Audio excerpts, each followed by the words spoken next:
大家好，又翻嚟我哋芒向編輯部節目時間，有我嚟自澳洲嘅真必斯，你好，我好，大家好，大家好才是真的好，亦都有嚟自馬來西亞嘅大馬 Sir。各位芒友好，喺節目開始之前，請大家為我哋三個頻道芒向正向晒冷氣，點讚、分享同埋訂閱，希望你留低建設性嘅留言啦。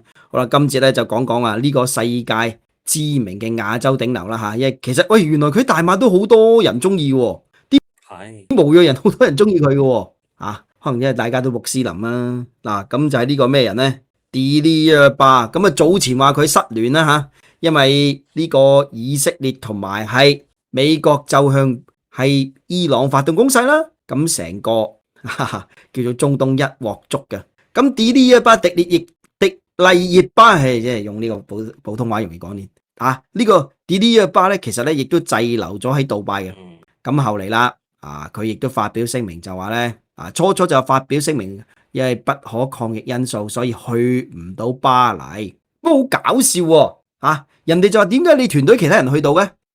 所以嗰啲人就鬧個團隊話點解你知迪麗熱巴話晒都國際巨星啦吓，搞到啲人就話佢團隊喂做乜鬼嘢點解得佢滯留噶？其實就唔知佢嘅咁而且咧佢都唔想噶，大哥你知道 Dior 嘅呢個迪奧2026年秋冬大 show 咧，其實都幾重要下嘅，作為呢個咁重要嘅人士迪麗熱巴，因為佢亞洲好多粉絲噶嘛。不過咧，最新消息話佢已經安全翻到中國啦，嗱，咁佢原本就係28號出發噶，咁經過杜拜咧就前往巴黎參加時裝周。其實最吊詭係咩？就係佢其他工作人員係直飛，點解佢要喺呢個咧喺杜拜轉機嘅咧？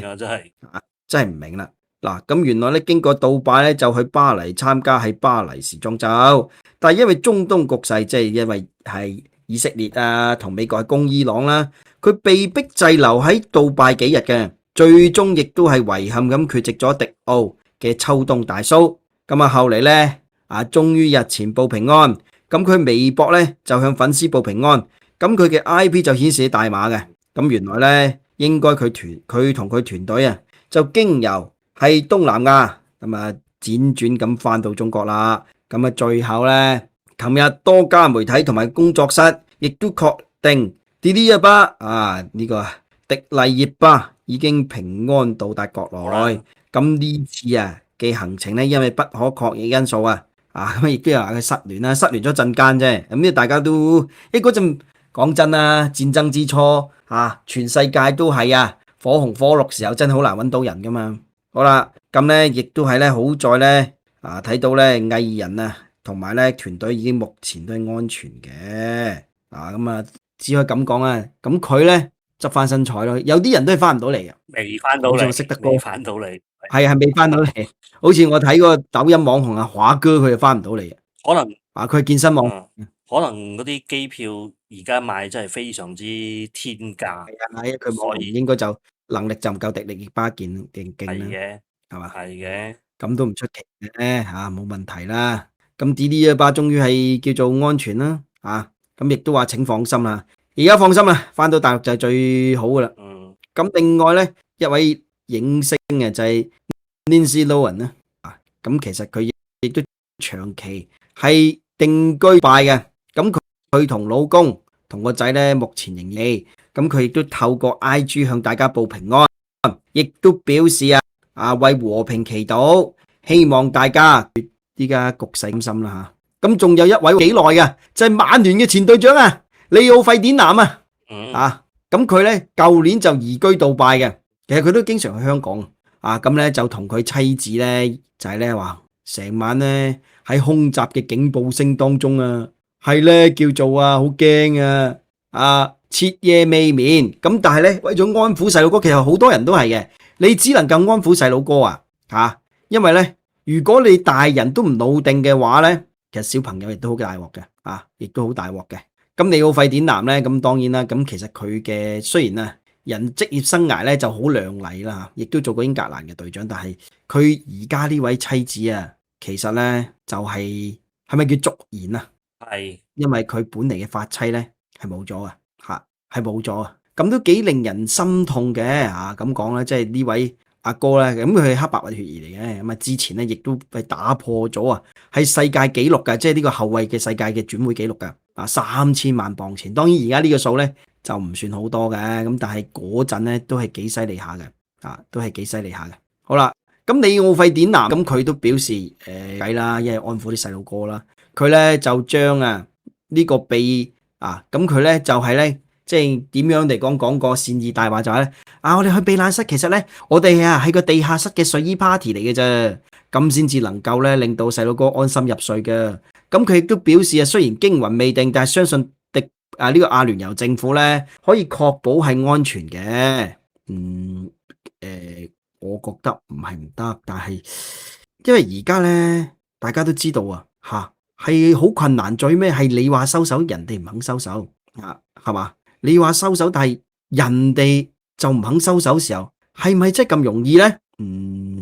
係困難，係困難。嗱，咁講翻里奧費典南咧，其實點解選擇去杜拜住咧？第一，佢稅率唔同啦。第二件事就係佢嘅前妻佢走咗 Rebecca Ellison 咧係 cancer 冇咗啊。佢而家3個細佬哥咧都係同前妻生嘅咁咧亦都令到佢經歷咗一段非常係慘痛嘅叫做日子啦。咁球場以外，佢亦都係投入咗好多啦，尤其是係因為老婆走咗咧，對於嗰啲慈善事業都做咗好多嘢嘅，做咗好多嘢啦。咁我相信咧，無論係迪迪耶巴啦、里奧費典南啦，同埋其他明星我哋之前講嘅吳神君都好啦，經歷過戰爭，喂，真係唔係好似台灣地區咁打仗都能正常工作啊？呢啲非常地無知打仗可以正常工作咩工作啊？我就諗到一個工作叫執屍嘅啫，係嘛？喂，你唔好成日咁麻痹人哋啦。好啦，咁迪麗熱巴當然啦，係呢個迪奧全球品牌大使嚟嘅。而家冇記錯嘅話，其實中國咧手頭上最高價值即係最多嘅叫做係代言，應該係佢。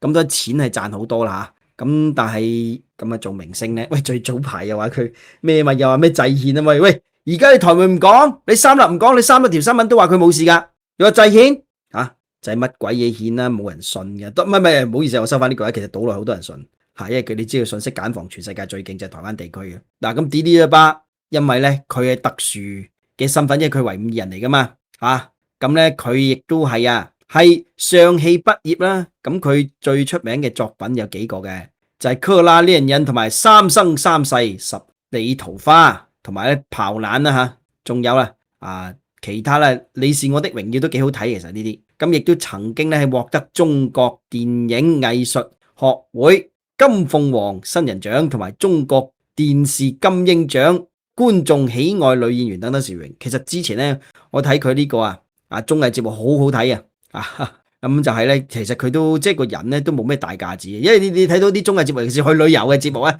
有時候啲去旅遊嗰啲節目咧，其實同一個戀人去旅遊一樣，你有時候嗰啲真面目會顯露出嚟，睇到迪麗熱巴都係個非常好嘅人嚟嘅。咁迪麗熱巴咧，作為中國甚至亞洲嘅頂流咧，其實佢 Dior 同埋其他好似係沛納海等等頂級嘅代言費好高嘅，仲有咧佢2025年相關時尚活動當中貢獻嘅媒體價值咧1800萬美金。咁呢類頂級嘅商業吸引力咧，令到佢代言費用咧喺全球嚟講都有得排嘅。佢手中係長期有超過20個涵蓋衣食住行品牌嘅呢個代言，每年嘅代言費用咧非常可怕。咁原來咧佢喺2025年巴黎相關嘅造型創下咗亞洲藝人最有傳媒價值紀錄獎，即係話咧佢呢個頭銜即係你知迪麗熱巴嘅話咧，就代表咧一個名牌咁當然啦傑傑就話係咪你點解特登去杜拜點解唔直飛？你有啲工作人員去，咁其實佢都有啲工作人員唔去噶。你有冇聽過一個即係講法如果係成間公司要去外地嘅話，唔會全部嘅人員坐同一班機噶。係真係噶。其實呢個更加多，你知係咩？足球圈咁講，你記得以前咧咪試過咩空難嗰啲成慕尼黑空難嗰啲咪成個冇晒嘅。係審慎啲就應該係咁咯。咁迪麗熱巴綜合收入大概係3億人民幣左右啦。3億人民幣左右，你有冇人真係出嚟講我哋台灣地區有邊個？咁應該台灣地區最高收入係周杰倫啦。咁周杰倫又係好似係都係3到5億人民幣左右。有冇忘記喎？如果佢冇咗大陸市場，就靠我哋台灣地區，有冇咁嘅收入咧？大家都知道係冇嘅，你唔使講咁多噶啦。呢個係大家都知嘅。好，咁今節嚟到呢度先，多謝各位，再見。拜拜。